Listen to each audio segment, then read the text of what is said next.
নিয়ে বাকি জীবনটা আমরা পরিচালনা করতে পারি। আজকে প্রধান অতিথি এখানে এসে আমাদের এই মাহফিলকে সাফল্যমণ্ডিত করেছেন, এই জন্য বগুড়া শহর জামাতের পক্ষ থেকে তাকে আন্তরিক মোবারকবাদ জানাই। বিভিন্ন পত্রিকার সম্পাদক বৃন্দ এসেছেন, তাদেরকে আন্তরিক ধন্যবাদ জানাই।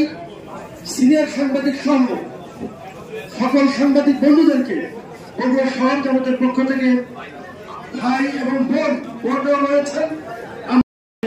মাওলানা আব্দুল হালিম বেগ সহ অন্যান্য নেতৃবৃন্দ, আমরা একেবারে কাছাকাছি সময় এসেছি। এই পর্যায়ে সমাপনী বক্তব্য রাখছেন, সভাপতির বক্তব্য রাখছেন শহর জামাতের সম্মানিত আমির অধ্যক্ষ আবিদুর রহমান।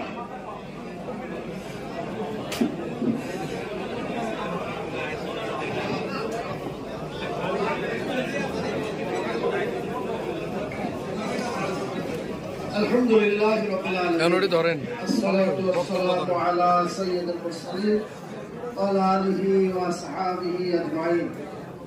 বাংলাদেশ জামাত ইসলামী বগুড়া শহর শাখার উদ্যোগে সম্মানিত সাংবাদিক বন্ধুদের সম্মানে আয়োজিত আজকের ইফতার মাহফিলের সম্মানিত প্রধান অতিথি, বিভিন্ন পর্যায়ের নেতৃবৃন্দ, সাংবাদিক